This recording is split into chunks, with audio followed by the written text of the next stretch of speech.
anfitrión puede compartir en esta reunión. Ah, mira, eso cómo se puede, como yo no le sé eso, ¿cómo se toma? Ah, Raúl. Pues están así, es que eso que viene, si hay un pequeño agravio o que es un chiste. Ay, sí. No, es la configuración de la sala, doctor. Déjenme. Ah, ok, ok. Ahora es pasé el Chuy. hospedador. Como digan, Pero- no hay... No, sí, ya lo están arreglando. Ok. Ah, ya.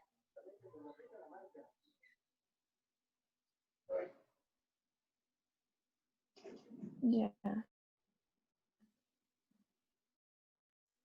¿Ahí la ven?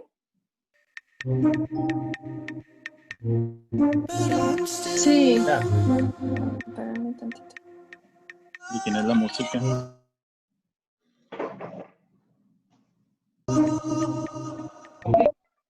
¿Qué?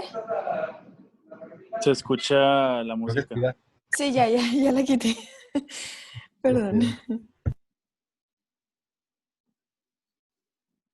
Y vamos a seguir con corticoides. Sí, ¿no? Permíteme un momentito, doctora, permíteme. De acuerdo.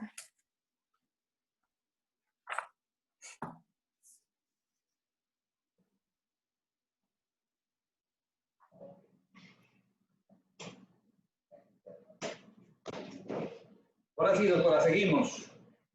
Bueno, vamos a seguir con corticoides. Okay.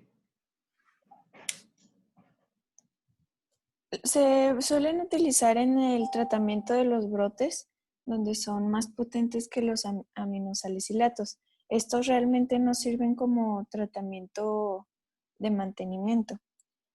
Tenemos los sistémicos como la prednisona oral y la metilprednisolona.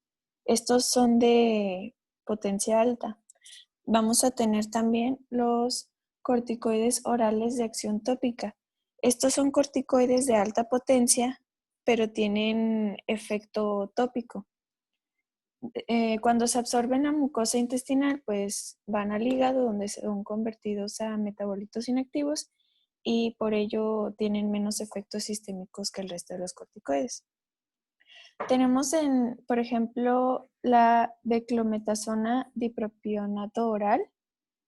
Este va a actuar a nivel colónico y por lo tanto se va a utilizar en brotes moderados de colitis ulcerosa. Y la budesonida oral se absorbe a nivel ileocecal y por eso es útil en los brotes de enfermedad de Crohn ileocecal. Busqué algunas dosis y la budesonida dice que son 9 miligramos al día, dosis única. Doctor, no sé si... ¿Estás bien, doctora? ¿Sí? Mira. Ah, ok. Con las dosis iba a necesitar ayuda, que no... No te apures, mira, pero te voy a decir algo. Por ejemplo, de lo que usamos, o sea, ya hablamos un poco de Salofalc. Sí, el Salofalc y el Azacor, son los dos más comunes, ¿de acuerdo? Sí. Entonces, de los dos, las dosis ya las dijimos, pero que en promedio entre 2.000 miligramos y 3.000 miligramos ya estamos listos, ¿de acuerdo? Sí. Entonces es el Salofalc y el Azacol, es igualitos, es mesalazina, ¿de acuerdo? Ajá. Entre 2.000 y 3.000 miligramos ocasionalmente necesitamos ir hasta 4 gramos, a 4.000 miligramos, ¿de acuerdo? Pero lo combinamos exactamente con lo que estás diciendo. Entonces lo combinamos con meticorten, ¿sí? Entonces ese meticorten es de 5 miligramos, es la prednisona, ¿sí? El 80-90% de los cuadros de colitis ulcerativa crónica inespecífica moderada, y también, bueno, mira, aquí yo no les voy a pedir absolutamente nada que diferencien a su nivel crono-CUSI. El tratamiento es igual. Ahí con esa aclaración que hiciste con la budosemida, que es el budosan, entonces ahí bien dijiste, 9 miligramos, dosis única. Sí, entonces, pero de los corticoides, la prednisona son tabletas de 5 miligramos.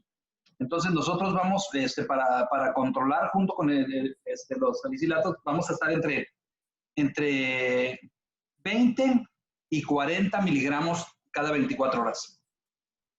¿De acuerdo? Entre 20 y 40 miligramos cada 24 horas. De hecho, mencionaba que se empezaban con 40 y se iban disminuyendo hasta llegar a 5 miligramos como para la sexta o la novena semana. Exactamente, doctora. Tú así comienzas y luego al último, lo habitual que yo veo en mis pacientes es que les dejo 5 miligramos 2 veces al día o 5 miligramos 3 veces al día, pero así ya unas dosis muy bajitas. Y si tú a tu paciente, ¿sí?, le haces las sugerencias que ya dijiste, a ver, coma bien, ¿qué va a comer? Una dieta mediterránea. ¿Qué le vamos a quitar? Igual que a los otros. Los engordadores, vamos a quitar las dos potenciales fuentes de un desequilibrio que básicamente es la lactosa, ¿sí? Por si tuviera intolerancia de lactasa, sí, pero no tanto por eso, sino porque acuérdate, de alimentos engordadores, nosotros a nuestros pacientes también de CUSI y Crohn, ¿sí? Como bien decía una doctora analista de las 3 enfermedades en conjunto, o sea, enfermedad celíaca, CUSI y Crohn, entonces al último a los pacientes no hay necesidad, o sea, simple y sencillamente, a ver, una dieta mediterránea, número 2, a ver, quita todos los lácteos, a excepción del queso, que ya les expliqué, que todo el queso en el proceso de pasteurización y deshidratación, todos los azúcares salen bailando, ¿sí? Y entonces, por lo tanto, por ejemplo, si tú me dices un queso manchego, un queso chihuahua, un queso Chester y todo eso, a los pacientes no les cae nada mal, ¿de acuerdo? Vamos, por ejemplo, un queso fresco, eso pues no sería así lo ideal, pero en general los quesos no hay tanto problema. Pero, y luego te vas al otro extremo, y luego, al otro lado, que es decir, a esos pacientes también quítale el gluten. ¿Por qué le vamos a quitar el gluten? Porque ya dijimos que comparten varios determinantes, varios genes, varios locus genéticos para las 3 enfermedades. Sí. No, pero número que sigue, si nosotros ya dijimos que todos los granitos, ¿sí?, incluyendo los granos integrales, etcétera, los maíces, arrozas, etcétera, etcétera, entra a la categoría de alimentos engordadores que te dan una descarga importante de insulina porque tienen su índice glucémico es alto. Entonces, una recomendación padre para un paciente así, tú le dices, dieta mediterránea, ¿sí? Número 2, restringe los lácteos nomás a puros quesos, de los bien, de los quesitos que no están tan frescos, y luego, pero todos los lácteos quítelos, y luego a los granitos, déjelos a lo mínimo posible, que ya sabes, centeno, cebada, trigo, etcétera. Ese es un consejo muy bueno en general. Y luego ya enseguida, ya llevamos la mesalazina, que quedamos que es el Salfar, ¿sí? O bien el Asacol. Y luego vamos a los esteroides, entonces vamos al Meticorten, sí, que es la prednisona, bien dices tú, pues se puede reducir de dosis inicial de 40 miligramos, sí, y luego los vamos reduciendo, pero los podemos estar en mantenimiento dependiendo de la evolución. Ya les dije, al pacientito, una vez que lo vemos, lo podemos citar a una siguiente endoscopía al mes o a los 45 días, pero a lo mejor en forma inicial al mes estaría bien para ver cómo está respondiendo al tratamiento. Y luego, ya también se pueden dar pulsos. Si el caso está muy severo, se puede dar pulsos intravenosos de hidrocortisona, que es el Flevocortid, que viene en ámpulas de 500 miligramos. O sea, para una dosis también de impregnación, nos podemos ir con una ámpula de Flevocortid cada 8 horas por 2 o 3 días para impregnar al paciente y luego ya ahí cambiamos. Pero esa sería nomás la única indicación ahí. Y luego también, ya para de un esteroide de depósito, si queremos manejar de esa forma, entonces nos vamos al Solumedrol, ¿sí? Al Solumedrol, que es con 60 miligramos dosis única, porque ese se va a ir en el tiempo, nos va a durar semanas su efecto. ¿De acuerdo? Eso es lo que yo les recomiendo. Y luego, de lo tópico, de los corticosteroides tópicos, entonces, el Budosan, que ya nos dijiste, la budosonida, que por vía oral para el Crohn de Ilion, bueno, aquí también lo podemos dar para CUSI en forma de enemas, vieja, ¿sí? En forma de enemas. Y también da un resultado muy padre, Budosan tópico, o un enema de Budosan, vamos ahí, obviamente ahí vamos en dosis respuesta, pero por ejemplo ponemos unos 2 enemas y luego podemos dar una checada a los 15 días a ver cómo va todo, ¿de acuerdo? Sí. Eso es lo que les sugiero, hasta ahí vamos. ¿Sí? Y luego después voy a dar otra recomendación aparte, ¿qué más les manejo a los pacientes? Por ejemplo, ahorita, si quieres, pasamos ahora a los antibióticos, porque acuérdate, los antibióticos nomás los vamos a dar cuando sospechamos que el paciente tiene un crecimiento de bacterias oportunistas. Si yo tengo toda mi mucosa desvitalizada, claro que le van a llegar virus, le van a llegar bacterias y le van a llegar hongos, porque es lógico, ¿sí o no? Es como cuando vemos un paciente, nuestro maestro de gine decía, oye, pues ya tenemos un tumor, así que está absolutamente todo desvitalizado. Sí, si normalmente las bacterias están esperando nada más para que haya una mini esperanza para colonizar, esos pacientes obviamente pueden tener una colonización secundaria por bacterias, por todo, ¿de acuerdo? Entonces, síguele si quieres a los antibióticos, doctor. Sí. Seguimos con antibióticos. Estos, los más frecuentes que se utilizan son el metronidazol y el ciprofloxacino. El metronidazol se dan 500 miligramos cada 8 horas por 10 días y el ciprofloxacino de 1 a 1.5 gramos al día. ¿Está bien? Así menos. Ok. Y se va a utilizar en lo que es la enfermedad perianal, enfermedad de Crohn con patrón fistulizante, la enfermedad inflamatoria intestinal con fiebre y el megacolon tóxico.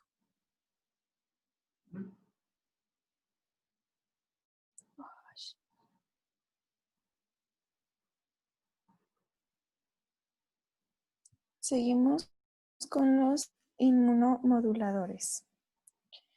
Primero vamos a comenzar con la azeatropina o su metabolito activo, que es el 6-mercaptopurina. Este es el más utilizado en los pacientes con enfermedad inflamatoria intestinal. Se utiliza solo como tratamiento de mantenimiento de forma indefinida en los siguientes casos. En colitis ulcerosa y enfermedad de Crohn corticodependiente, con brote previo corticorefractario, prevención de la recurrencia posquirúrgica de la enfermedad de Crohn, enfermedad de Crohn con patrón fistulizante y la enfermedad perianal. Su inicio de acción va a ser lenta, entonces debemos de esperar como alrededor de 6-8 meses antes de asegurar la respuesta clínica. Sus efectos adversos normalmente son molestias gastrointestinales, lo más frecuente, mielosupresión o pancreatitis. Y de azeatropina, tengo que su dosis son de 2 a 3 miligramos por kilo por día. Ok, doctor, entonces quiere decir, sí, va de 1.5 a 2, y así lo que tú dijiste. Entonces, esos pacientes de azatioprina, con 2 tabletitas, ¿sí? De 50 miligramos al día, ahí están bien. Y como bien dijiste, o sea, por ejemplo, en los casos refractarios, es un medicamento, lo he visto con efectos así excelentes, azatioprina, ¿de acuerdo? Sí. Es excelente, cuando te responde un poquito o bien, que de repente es una combinación con Salofalc, bien, pero, o sea, lo dejamos ahí para un casito ahí, que no está en lo clásico, y los pacientes responden muy bien. Uh-huh. Seguimos con ciclosporina A. Esta va a estar indicada en brotes de colitis ulcerosa corticorefractarios y sus efectos más frecuentes son nefrotoxicidad, hipertensión e hiperplasia gingival. Y su dosis es de 5 miligramos por kilo por día, al día. Como una memotecnia, doctora, la dosis sería igualitita que la de azatioprina, muy similar, ¿de acuerdo? Okay. Muy similar. Y metotrexate va a ser para el mantenimiento de la enfermedad de Crohn cuando no se puede administrar azeatropina o el metabolito de 6-mercaptopurina. Su efecto adverso viene siendo toxicidad hepática y su dosis mencionaba que se inicia con 25 miligramos intramuscular a la semana y va a ir bajando a 15 miligramos por semana. Está bien, así mero, así mero. Inicias con 25 y te quedas con 15 miligramos a la semana. ¿Qué tan frecuente usamos eso? Bien raro, ¿de acuerdo? Sí, Bien raro llegar a, o sea, es el metotrexate, ya ves que de repente tendría otros, va por otros lados para otro tipo de cosas, ¿de acuerdo? de acuerdo.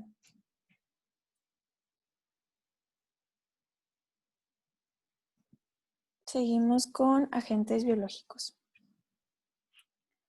Estos van a ser el infliximab intravenoso, adalimumab subcutáneo, golimumab subcutáneo y vedolizumab intravenoso.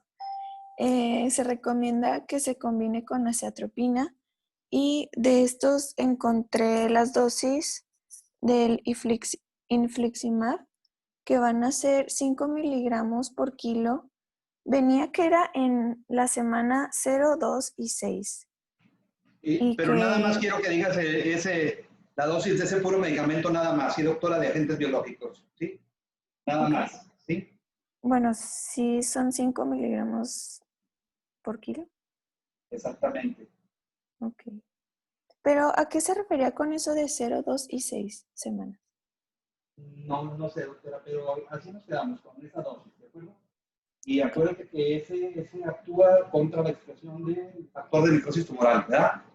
sí, ¿Ok? contra el factor de necrosis tumoral. Pero Ok, con eso, con infliximab es todo. ok, Sí, todos los demás ahí es bueno, el más conocido, pero de todas maneras, nada más con que sepan que se usan esos agentes biológicos, para llegar a esos lados también de repente es bien raro, ¿de acuerdo? sí.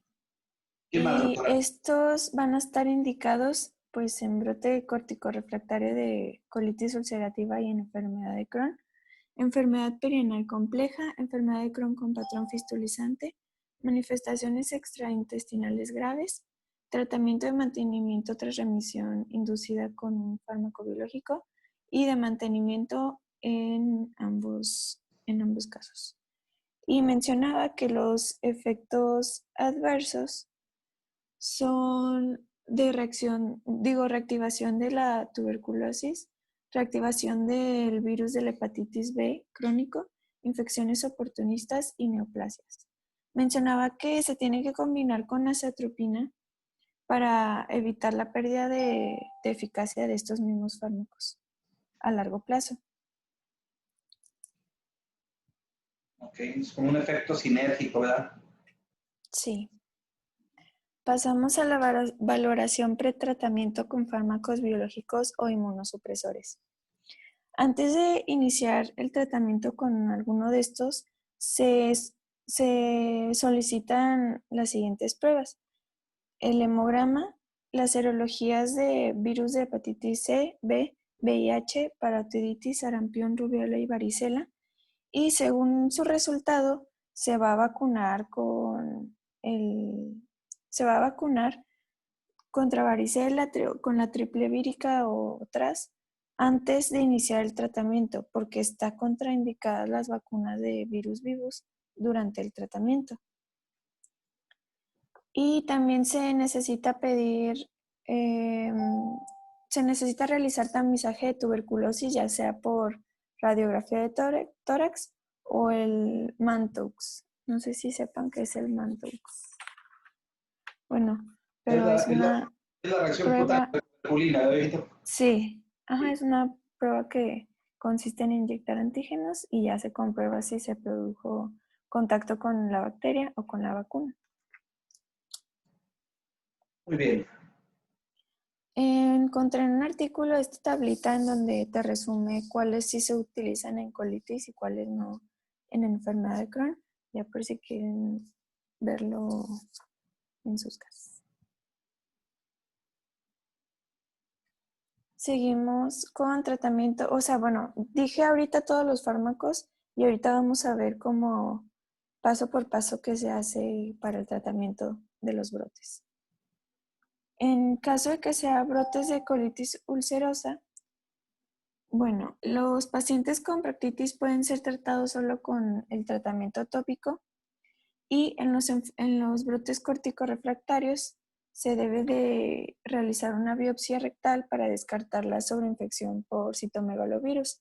En dado caso de que esté activo, pues se trata con ganciclovir.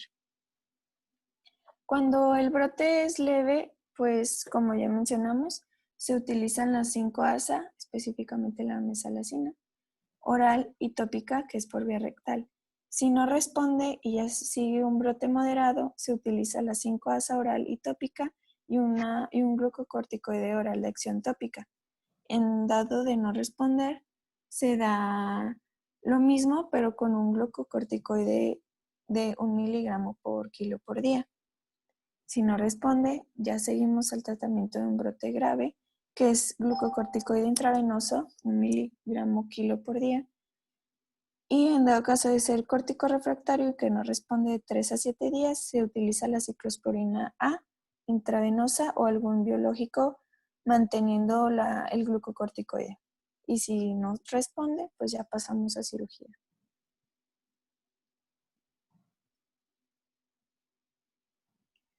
Seguimos con el tratamiento del brote de enfermedad de Crohn. En un paciente con el patrón clínico estenosante, el único tratamiento efectivo es la cirugía de la estenosis, ya sea la estenoplastia o pues como también se conoce estricturoplastía, en donde bueno, creo que más tarde vamos a hablar de la cirugía, pero en sí la técnica que se utiliza es que se secciona el intestino longitudinalmente por el borde antimesentérico a través de la estenosis y se cierra de nuevo con una sutura de orientación transversal, como se ve ahí. Y en dado caso de que el tratamiento sea para un patrón clínico inflamatorio, se debe de evitar al máximo la cirugía porque no es curativa, a diferencia de una colitis ulcerosa. Está indicado, espérenme, sí, está indicado el sertolizumab pegol, vedolizumab o natalizumab en estos casos. ¿Sí se está entendiendo? Sí. Gracias. Y pasamos al esquema del tratamiento del brote de enfermedad de Crohn. Ya sea brote leve o brote moderado. En la afectación, cuando solo se afecta el ilion terminal y el ciego, se recomienda utilizar la budesonida oral.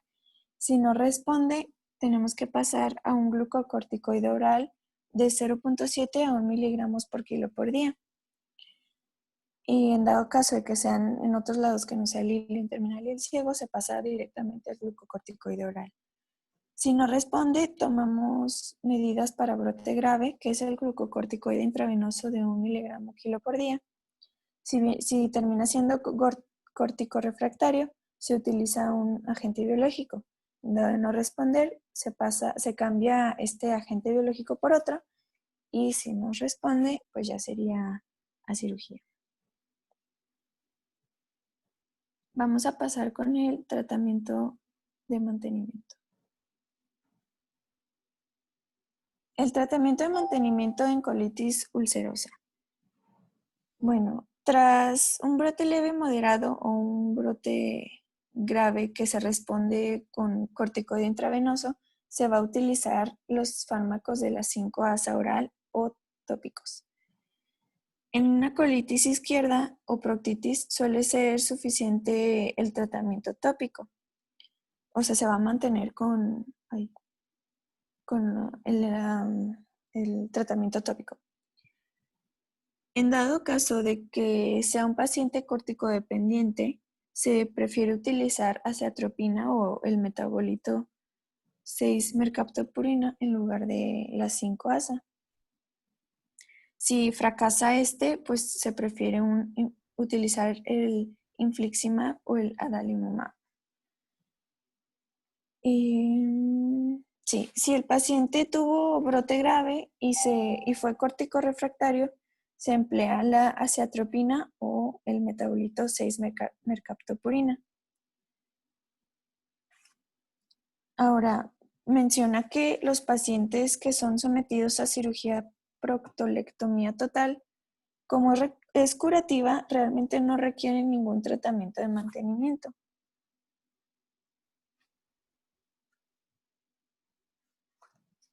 Para el tratamiento y mantenimiento de la enfermedad de Crohn, nos mencionan que no se debe de utilizar la 5-ASA, como ya vimos anteriormente.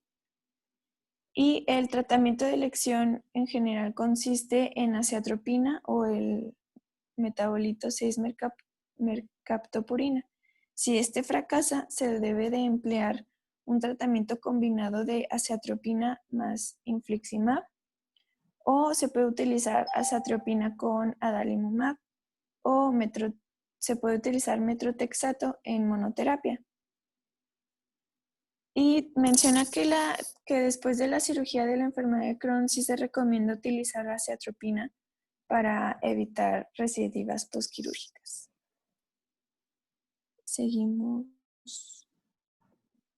Bueno, ¿nos tienen Mira, alguna Miguel, duda? Si no, por lo que acabas de decir, Miguel, te voy a leer un parrafito que dice aquí el libro, ¿sí? Sulfasalazina is effective treatment for mild to moderate ulcerative colitis and Crohn's, ileocolitis, and colitis, but its high rate of side effects limits its use. Entonces, pero también sirve, ¿sí, viejita? O sea, entonces, sulfasalazina también la puedes usar en Crohn moderado y no pasa nada, ¿de acuerdo? De hecho, ¿por qué? Como son las primeras armas, o sea, se pueden usar, ¿de acuerdo? Sí. Seguimos, doctora. Vamos Y bueno, a pasar.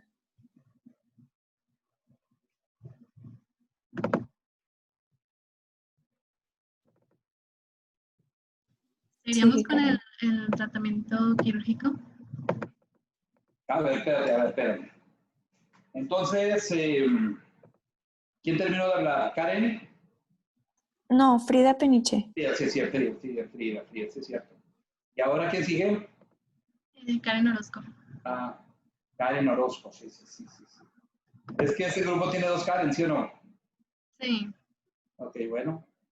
Entonces, vamos a darle, doctora, ¿te parece? Sabes que aquí no tan profundo porque, pues, pero de todas maneras, a ver, dinos un comentario de eso. Sí, bueno, entonces vamos a ver el tratamiento quirúrgico de la enfermedad inflamatoria intestinal. Primero vamos a ver el tratamiento quirúrgico en la colitis ulcerativa. En esta el tratamiento es curativo, pero solamente se va a realizar en un 25% de estos pacientes, ya que se va a preferir la remisión de los síntomas mediante fármacos, que son los que vimos anteriormente.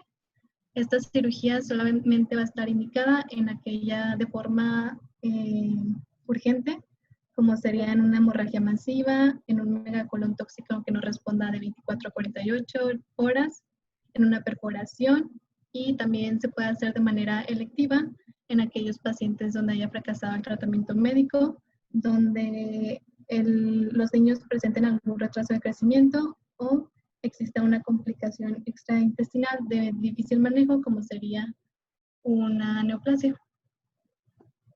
Ok. Entonces, pues aquí podemos ver que tenemos una cirugía urgente, que se va a hacer una colectomía total con una ileostomía terminal. Ahorita vamos a ver de qué se trata.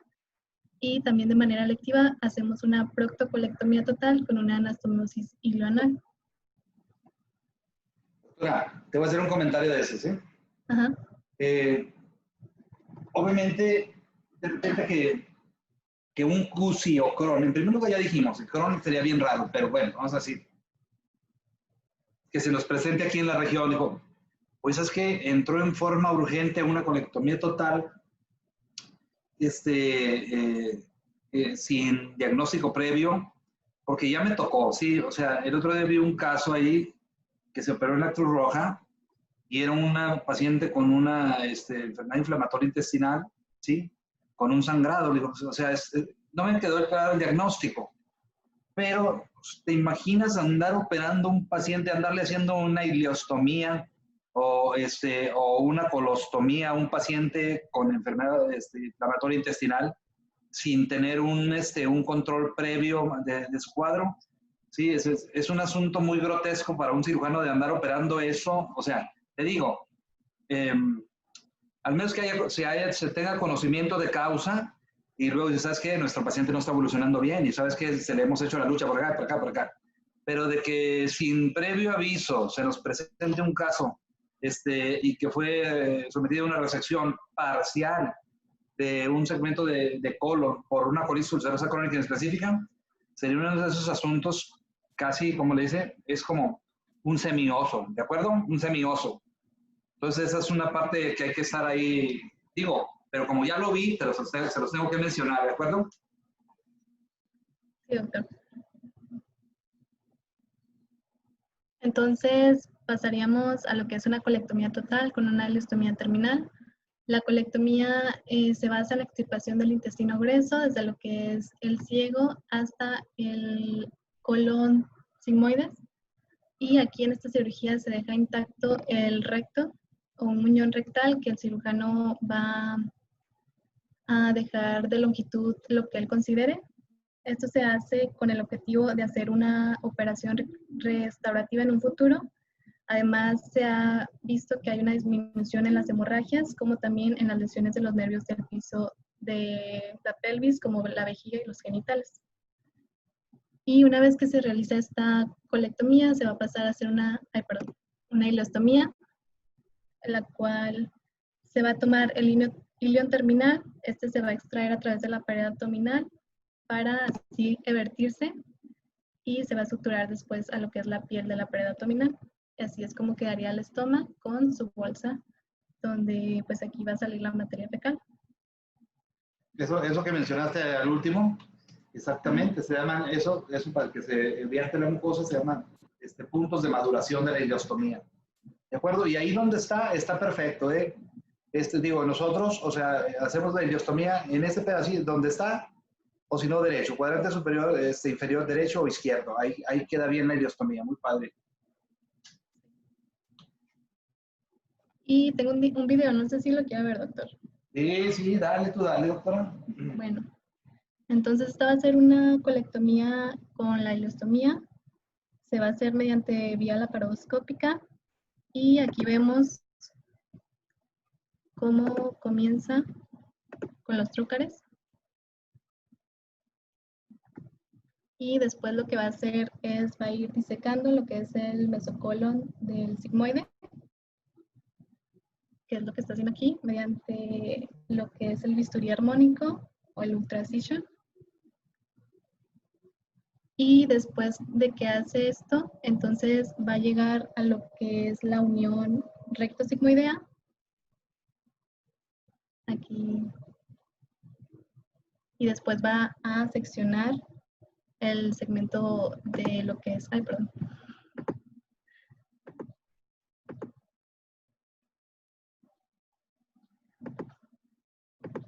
secciona el segmento sigmoide para dejar así el muñón rectal intacto. Oye, doctora, ¿y a ti te gusta la cirugía? Sí. Ah, bueno, porque es que, te digo, varias compañeras de mi hija Marilyn, todas son cirujanas, todas se metieron, todas son cirujanitas, muy padre. Qué bien. Mira, aquí está lo del muñón rectal. Bien, y excelente. Se está haciendo con una engrapadora lineal. Y después se va a ir disecando todo lo que es el mesocolon hacia superior o proximal. Y déjeme le adelanto. Ahí está bien, déjalo. Es que está muy largo. Ah, bueno, como tú digas. Sí. Aquí está disecando lo último del mesocolon en la porción superior. Y lo que va a hacer es evertir el colon mediante esta abertura abdominal. Se está poniendo una bolsa protectora para así poder extraer este colon.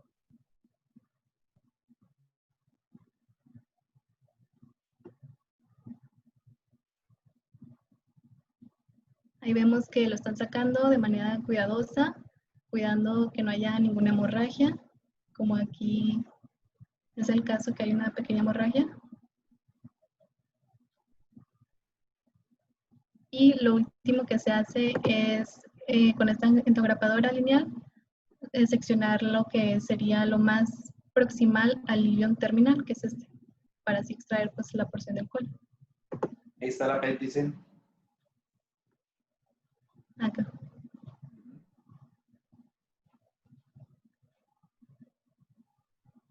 Entonces aquí podemos ver pues la pieza que se extrajo, donde podemos observar que la porción distal va a estar más afectada por la colitis ulcerativa. Excelente. A ver, ¿qué comentario les hago yo de eso? Bueno, yo aprendí a hacer esa resección de colon todo a pie, ¿verdad? Y de repente trabajamos ahí con un cirujano de coloprocto y de repente también, bueno, obviamente las engrapadoras sí, ¿verdad? Pero todavía no los veo demasiada fluidez en las colectomías laparoscópicas, sino, o sea, de ellos mismos, me refiero a los super especialistas en esa área, a lo mejor todavía falta ver más y más. Sí, pero obviamente cuando a mí me enseñaron todo eso, pues era a pie.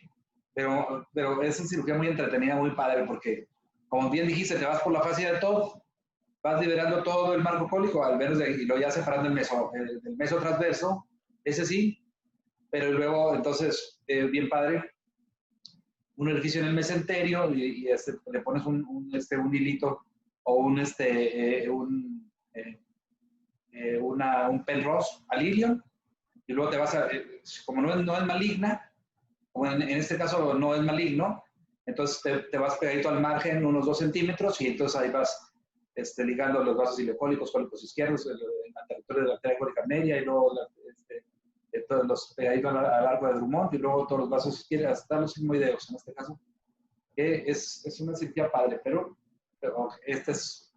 ya a ustedes les va a tocar hacer todo esto laparoscópico. ¿Alguien ha entrado a una colectomía laparoscópica? Ustedes. No. No. Bueno, no, pero no le hace, o sea, pero hay que estar viendo, ¿de acuerdo? Hay que estar viendo y ¿qué ventaja tienen ustedes tremenda que no teníamos nosotros? O sea, ¿sí? Aquí, de lo que les guste, proyecte, haz un catálogo de tus videos de lo que te vaya interesando, padre. Entonces, ve coleccionando video tras video. Por ejemplo, yo aprendí un chorro de endoscopía. ¿Por qué? Como es mucho de ver.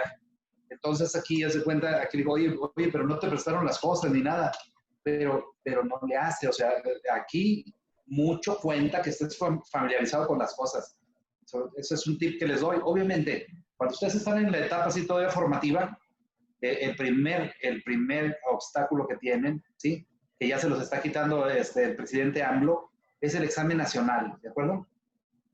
Una vez que pasan su examen nacional, ahora sí, bien identificado, desde ahorita les sugiero que vayan viendo qué cosas sienten que está padre, qué cosa está padre, qué es lo que quiero ser, de qué me visualizo, yo qué quiero estar haciendo. Quiero ser patólogo, quiero estar ahí con los muertitos, tomando muestras, etcétera. Quiero ser médico, ¿cómo se llama? Legista. Quiero estar casi en la parte investigativa de la medicina desde el punto de vista médico-legal. Esa es una parte que hay que estar viendo, pero por ejemplo en todo esto, lo práctico, lo quirúrgico, lo de cirugías de cualquier tipo, hacer un catálogo de un chorro de videos, que en este caso consta en la etapa formativa de un chorro de cosas, y luego, ¡pum!, otra vez, para que la mente vaya quedando totalmente todo registrado. Seguimos, doctora. Sí.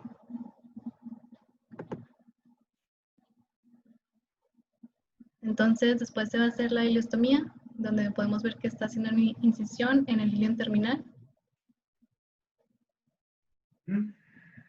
Y se va a suturar, se va a evertir mediante sutura, para después suturarse a lo que es la piel de la pared abdominal. Eso que está haciendo son, así de la manera que están los puntos, son los puntos de maduración del estómago. Porque cuando agarres la piel y los juntes, va a quedar evertido la mucosa muy padre. Y sí, se puede hacer de los dos lados. O sea, ahí lo hizo en un sentido, pero así está, bien. Queda bien madurado el estómago. Es decir, que queda una parte con una protrusión ligerita, ¿sí? Así de bonita. Protruido ese ileostoma, ¿sí? Y para que todo esté bien, que no se estrangule, que esté de buen color y que para rápido quede funcionando. Sí, y así quedaría el último con su bolsa de ileostomía. Excelente, bien.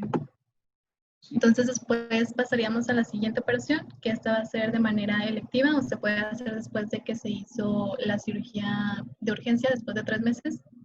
Entonces esta va a ser la proctocolectomía total con la anastomosis ilioanal. Aquí primero se va a extirpar el intestino grueso desde lo que es el ciego hasta la línea pectínea del recto, o también se puede hacer 2 centímetros antes de esta zona de transformación o transición. Y una vez que se extirpa este intestino grueso, entonces vamos a hacer un reservorio, que este va a servir como el nuevo recto, donde hay varias técnicas, por ejemplo está la S, la W, pero generalmente la más fácil y la que más se utiliza es la del reservorio en J, que es esta. Esta consiste en doblar en sí mismo lo que es el ilion terminal, como es de esta manera, y después hacer una anastomosis latero-lateral. Y una vez que se hace este reservorio, entonces podemos hacer la anastomosis ilional, la cual se puede realizar de manera manual con suturas, donde aquí se anastomosa este reservorio a 2 centímetros antes de la línea pectínea del recto. Esto se hace para que no haya una inflamación prolongada y por lo tanto no haya un desarrollo de una neoplasia posible. Y también podemos hacerlo esta anastomosis mediante una endograpadora, que esta va a ser más fácil. Se va a hacer a la línea pectínea del recto, pero aquí sí hay este riesgo de una neoplasia que ocurre en un 5% de estos pacientes. Y pues aquí también se puede hacer en varios pasos. Por ejemplo, aquí primero se hizo la ileostomía y con el reservorio, y después se cerró esta ileostomía y se dejó el reservorio para así descartar alguna fuga, una fístula de este reservorio. Y pues también hay un video, pero aquí más que nada les voy a mostrar cómo es que se hace este reservorio.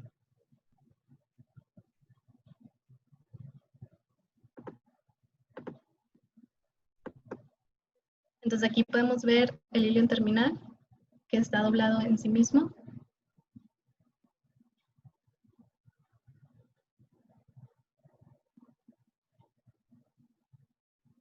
Nomás que este sí está un poquito más lento. Está bien, doctora. Sí, no le hace, déjalo así, que se vea padre. Bueno.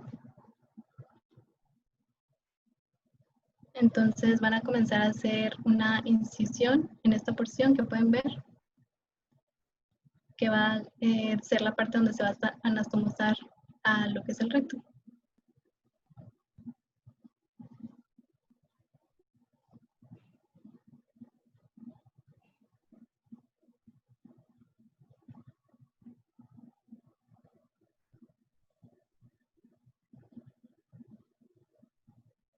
Y lo que están tratando de hacer pues es que sea esta incisión más grande para que así pueda caber la endograpadora lineal que van a utilizar, que es esta que están viendo.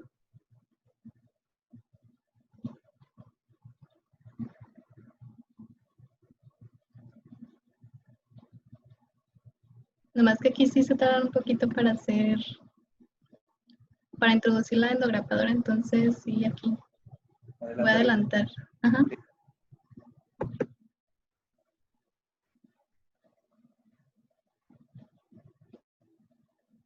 Entonces pueden ver que ya está introducida completamente las dos partes, una en cada lado. Aquí está.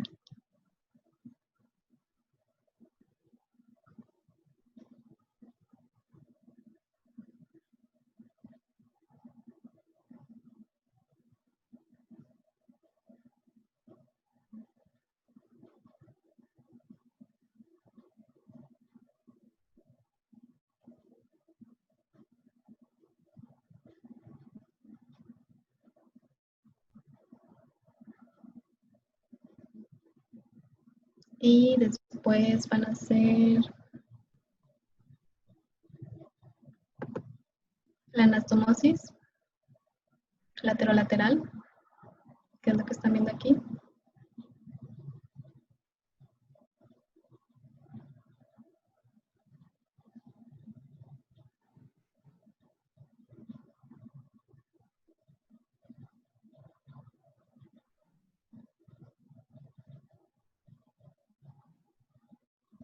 Y después de esto, entonces ya pasarían, quitan esta endograpadora y pasan a hacer la anastomosis rectal.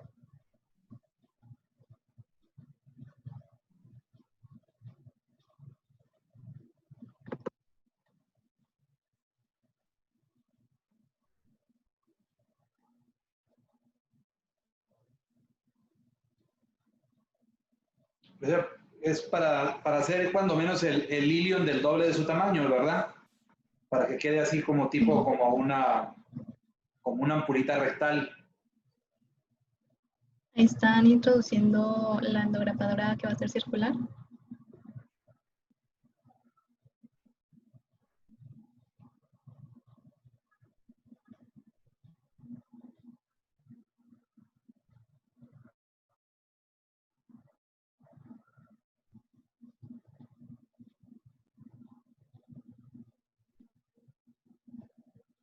Y después pues lo van a conectar a lo que es el recto.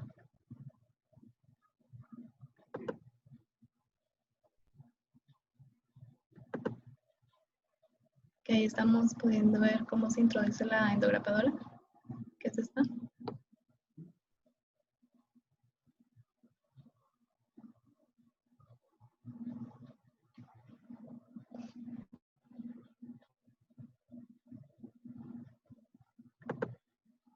Y ahí ya se están anastomosando, están juntando los segmentos.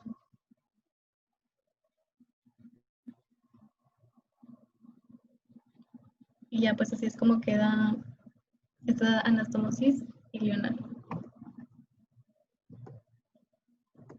Qué padre. Y pues ya seguir. Sí, gracias. Entonces vamos a seguir con lo que es el tratamiento quirúrgico de la enfermedad de Crohn.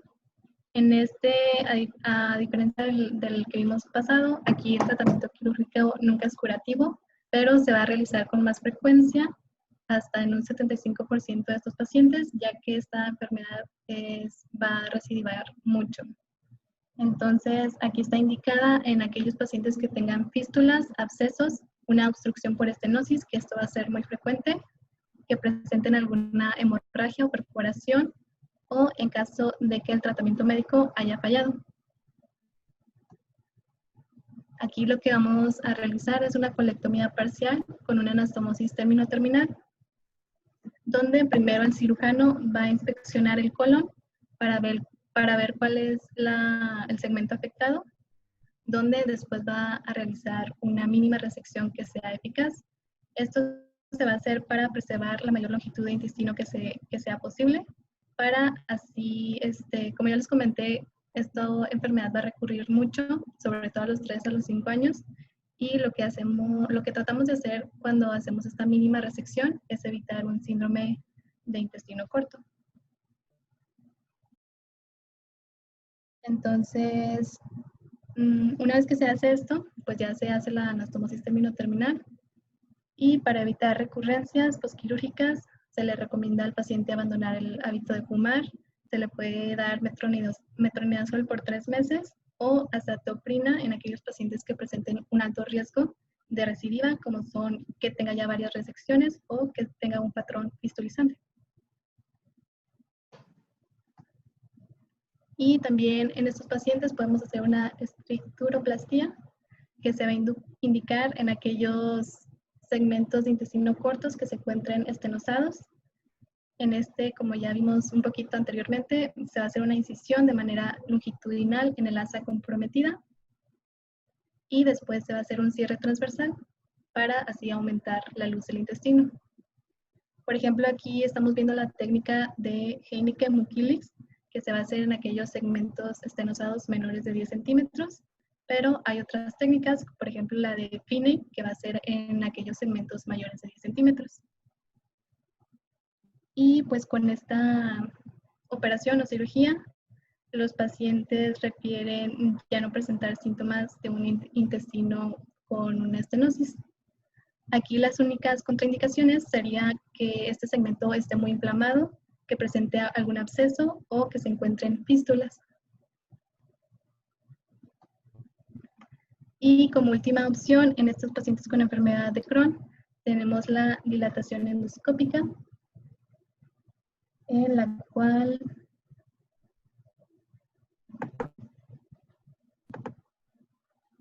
tenemos estos balones de polietileno que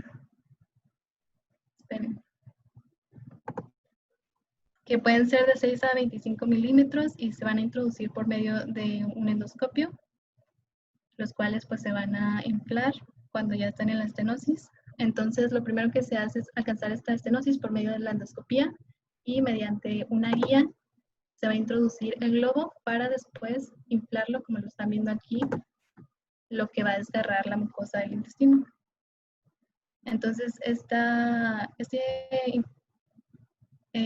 cuando se infla este balón, puede ser de 30 segundos a 1 minuto y por sesión se pueden hacer 3 dilataciones. Aquí el objetivo que se considera que ya es una dilatación eficaz va a ser cuando un endoscopio de 13 milímetros puede pasar a través de lo que es la estenosis.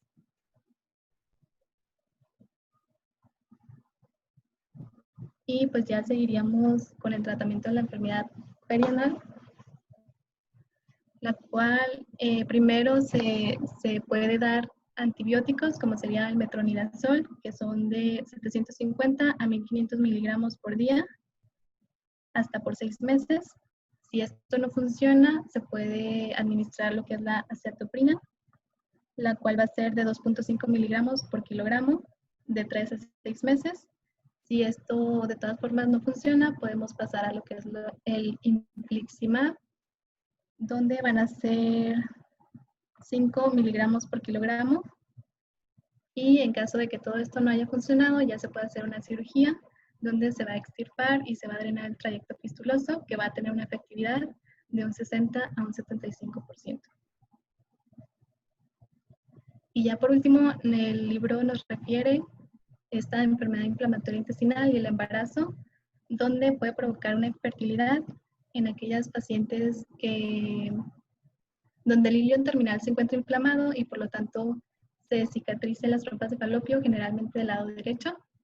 También estas pacientes pueden presentar abscesos y fístulas rectovaginales que van a causar dispareunia. Y en los hombres que tomen sulfasalacina también se ha visto infertilidad, que esta se quita al momento de quitar el fármaco. A su vez también se ha visto un incremento en lo que son abortos, mortinato y efectos en el desarrollo, sobre todo en aquellas enfermedades inflamatorias intestinales que van a ser moderadas o severas. Por lo tanto, en estos pacientes que se quieran embarazar, se les recomienda una remisión de la enfermedad de al menos 6 meses antes de que quieran concebir. Y además de esto, se nos menciona los fármacos que se pueden utilizar en el embarazo, que van a ser la sulfasalacina, la mesalacina, vulsalacida. También tenemos los glucorticoides y otros antibióticos como serían cefalosporina, ampicilina y el metronidazol, sobre todo en el segundo y el tercer trimestre. Y ya sería toda la enfermedad inflamatoria intestinal, doctor. Doctora, hay algo que quiero que les quede así, que no se les olvide. O sea, obviamente la combinación es frecuente, pero sí me ha tocado ver unos pacientitos, sobre todo, pues, pacientes embarazadas y con CUSI. Entonces, ¿qué es lo que veo? ¿Qué es lo que me ha tocado ver? Así que no son tantos casos, pero haz de cuenta que el embarazo tiene un efecto benéfico para las pacientes, ¿de acuerdo? Entonces, las pacientes tienen su CUSI se les hace mucho más benigno, a un nivel de casi, ni siquiera darte cuenta de que la paciente tiene el diagnóstico, ¿de acuerdo? Sí. O sea, en términos generales, les favorece el embarazo acústico. Y luego ya después pasan ya, tienen su niñito, etcétera, y están en lactancia, después de un periodo X, entonces ya viene un nivel de actividad según cómo se tenga de control. Pero en general, el embarazo está mejor. Muy bien, doctor. Excelente, muy bien. Entonces, ¿no nos puede ayudar? Sí. Ok, entonces, ahora, ¿con qué seguimos?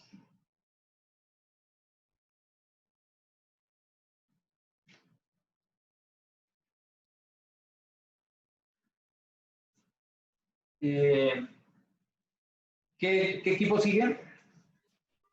Nosotros, doctor, el equipo 6. Pues Es 6. de Marta Rosas, de Rivera, Fernanda Rivera, Antonio Quiñones y Raúl Reyes.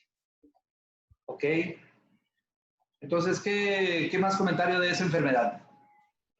Pues esa enfermedad bastante bien, estuvo bien detallado el tratamiento. ¿Qué más me falta decirles? ¿Qué más les doy yo? Ya sabes, yo les doy, como ya les he dicho que estoy metido en antioxidación, entonces les doy un antioxidante y les doy aparte dos suplementos dosis, metadosis para nuestros pacientitos y en general la respuesta que tengo por eso es muy buena. Básicamente les doy pues para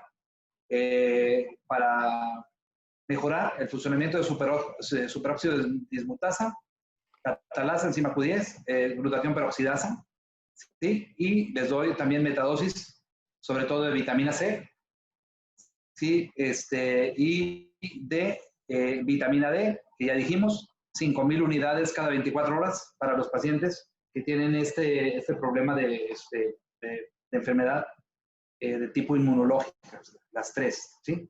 Entonces, con con ese parámetro, lo que dijo la doctora, nos vamos pues con antioxidación, con suplementación, nos vamos con salicilatos, antiinflamatorios, salicilatos, prednisona, luego nos vamos con meticorten, y luego nos vamos a veces con ciclofosfamida, a veces nos vamos a ir con el ligurana, que pasa por y luego ya nos vamos a veces ahí con los bloqueadores del factor de necrosis tumoral, que son monoclonales, y luego ya de ahí pasaríamos a las dosis de antibióticos cuando se requieren, cuando hay una infección agregada, y después el tratamiento quirúrgico, todo bastante bien explicado, ¿sí? Entonces ahora vamos a pasar pues al otro grupo con, ¿quién va a comenzar? Yo, doctor. ¿Quién eres? ¿Marta? Sí, Marta Rosas. Marta, órale pues, mijita, vamos a darle, ¿sí? Sí. Ok. Bueno, a ver. Muy bien. Bueno, buenas tardes, compañeros. Vamos a empezar el nuevo tema de abdomen agudo y enfermedad diverticular. Nuestro equipo, pues ya lo conocen, está conformado por Raúl, Tony, Fernanda y su servidora, Marta. Yo. Marta, fíjate bien lo que te voy a decir en esta enfermedad. Varios comentarios previos. Este tema ya lo vieron en cirugía, ¿sí o no? Sí. Este tema, a lo mejor por patologías aisladas, también ya lo han revisado. Entonces, es un tema que es para reforzar los conocimientos, para enfatizarlos, ¿sí? ¿Y qué les puedo decir de esto? Los abdómenes agudos van a llegar a la sala de urgencias, ¿sí? O bien van a llegar a su consultorio. Entonces, va a ser muy difícil que sea, vamos, a nivel de consultorio, va a pasar de vez en cuando, pero a las salas de urgencia, etcétera, en las salas de urgencia de los hospitales, ahí es donde va a estar el mayor número de pacientes que van con esta patología. ¿Por qué? Porque los pacientes se saltan las cosas. Por ejemplo, dice, me duele mi abdomen, me duele, tengo dolor abdominal. Entonces, el paciente que dice, no, pero es mucho, no, o sea, es que aquí yo no ni me programo, ni pido una cita, me voy a la sala de urgencias. Entonces, captarían ahí de los síndromes dolorosos abdominales intensos, no leves, entonces ahí van a estar la mayoría. Entonces, aquí, ¿cuál es el criterio que deben de ir forjándose? Porque al ratito, miren, al ratito van a estar solitos, ¿sí? En una sala de urgencias ya de los hospitales donde les toque rotar a hacer su su internado, de repente ahí van a ya quedar solitos contra el paciente, ¿sí? Que le duele mucho su abdomen, ¿sí? Y luego enseguida, en el servicio social, entonces ahí van a estar ahí, dependiendo del tipo de hospital a donde se vaya, ahí van a estar tratando pacientes con dolor abdominal. La mayoría van a ser ahí tranquilos, pero de repente sí van a tener que van a discernir sobre cuál es el ¿cómo se llama? Un abdomen que tiene una importancia para su resolución, ¿sí? Y luego ya después, cuando ya terminen su formación de su residencia de según la especialidad que hayan escogido, pero básicamente si son medicina interna o cirugía o gine, ¿sí? Porque esas son, por ejemplo, gine y cirugía son carreras 100% quirúrgicas, ¿sí? Entonces, pero también en medicina interna de repente te vas a enfrentar en los pacientes con dolor abdominal cuando ya estés, por ejemplo, en tu servicio social en un hospital chiquito, mediano o grande, dependiendo de donde te hayan mandado. Pero así es, porque al último ya volteas y en vez de decir, a ver, doctor, mi maestro, con mis compañeros, volteas y ya detrás de ti ya no hay nadie, ¿sí? Ya tienes que enfrentar el caso, ¿sí? Entonces, ¿qué comentario así pequeño les puedo hacer de eso? Que siempre empleen su sentido común, que no hagan precipitaciones, ¿sí? Si está su pacientito ahí, entonces déjelo primero que dé una información inicial, ¿sí? Que dé datos valiosos del inicio de la sintomatología y de todas las características que ahorita nos van a hablar aquí los doctores, ¿sí? Pero primero déjelo, o sea, que fluya un poquito de información de él. Si ya después el paciente en su confusión o en la intensidad de su sintomatología comienzan que ya no está siendo claro el interrogatorio y que está siendo un factor de distracción de nuestra atención para tener toda la ecuanimidad y hacer unos juicios precisos de lo que le voy a pedir a mi paciente, ¿sí? Primero, de lo que voy a concluir clínicamente de primera impresión, de lo que le voy a solicitar para reafirmar mi diagnóstico y de la manera como le voy a presentar en mi paciente a mis superiores, si estoy en una guardia de cirugía o si yo soy el interno, ¿sí? O de la manera con la que yo le voy a plantear a mi paciente resolverle su caso médico o quirúrgico, ¿sí? Esto es un pequeño comentario introductorio porque de repente los escenarios pasan, estamos bien padre jugando en la escuela, en la cancha de la escuela al fútbol, y ahora ya no se puede, pero enseguida ya estamos resolviendo los casos.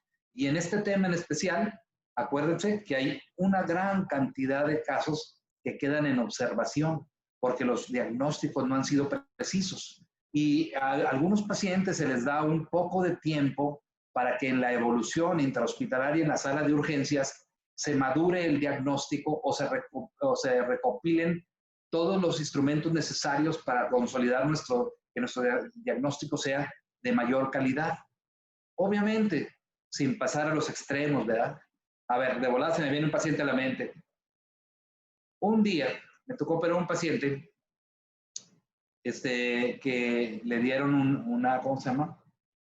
Tuvo una herida por el instrumento punzocortante en el flanco izquierdo, casi fosiliaca izquierda, ¿sí? Y entonces yo vi la herida amplia y entonces y el paciente, pues obviamente era un chavo, unos 23 años, y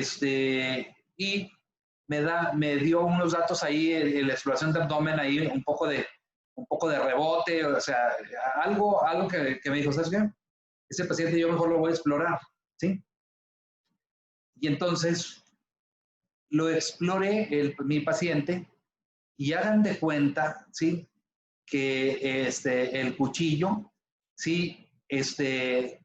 Entró al peritoneo parietal, ¿sí?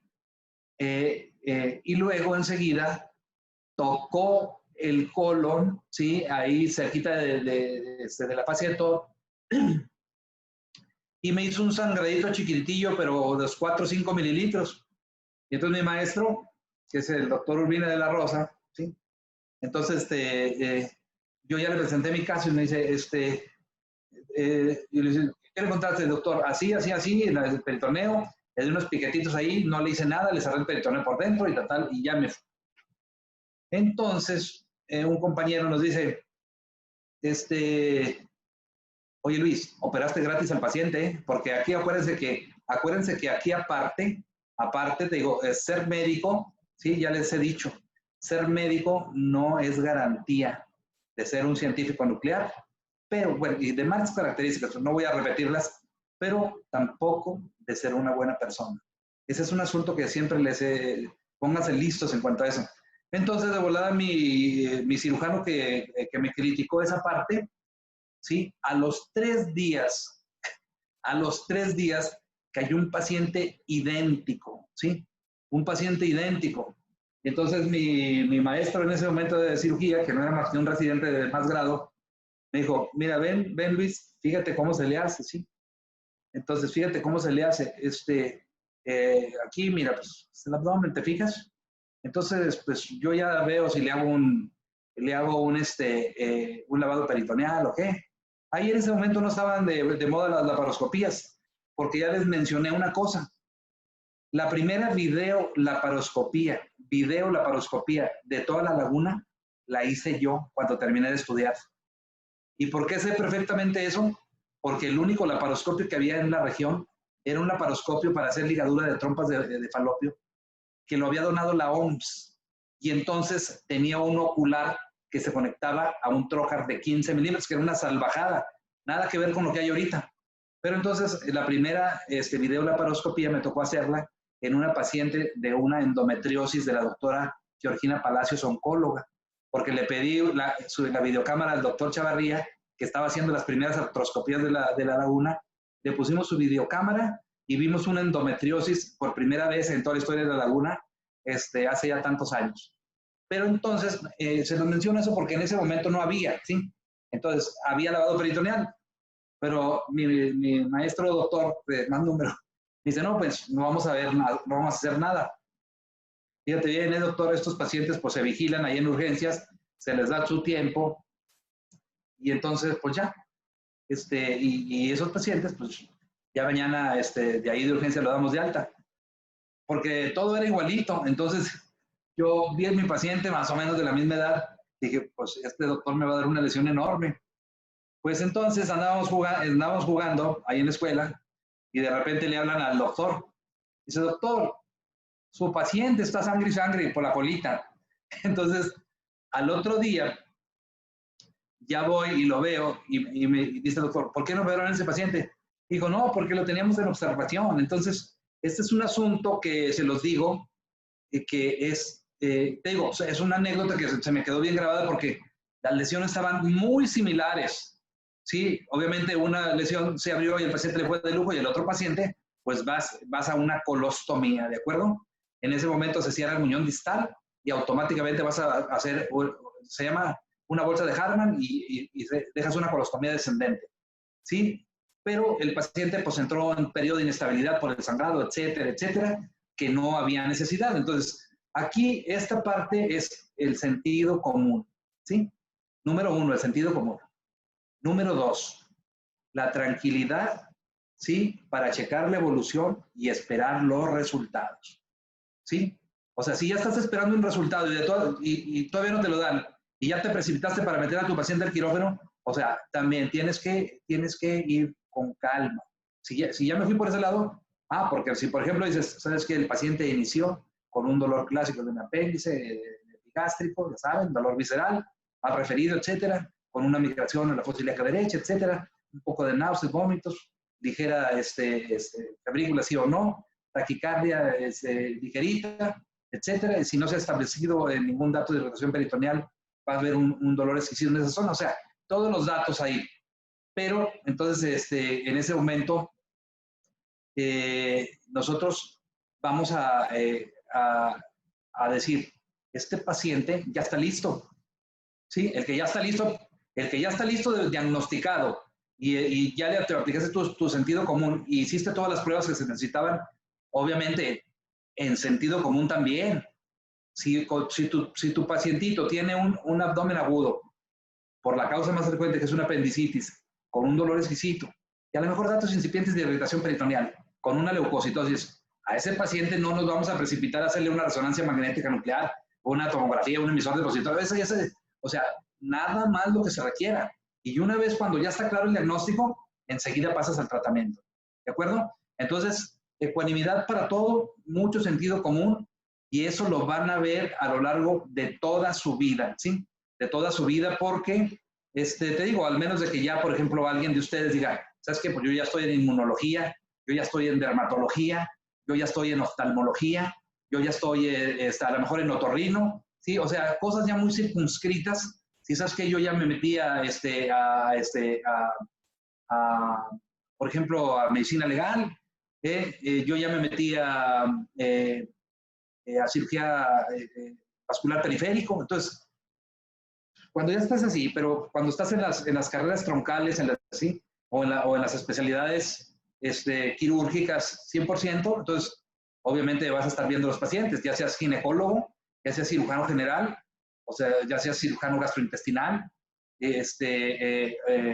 aún así todavía en especialidades todavía más circunscritas, así por ejemplo, cirujano de trasplantes, en donde tú ya diste por un éxito la intervención y tu paciente ya hace datos de abdomen agudo como consecuencia de la intervención, que todavía le falta un poco, que estamos teniendo una complicación, entonces vas a tener que entrar, ¿sí? Entonces, o sea, que en el post-operatorio, ya de un caso que tú ya lo viste como bien visto, etcétera, ya lo tratamos bien, etcétera, nos salieron bien las anastomosis, todo, entonces puede haber un dolor abdominal post-operatorio que se puede manifestar como un abdomen agudo.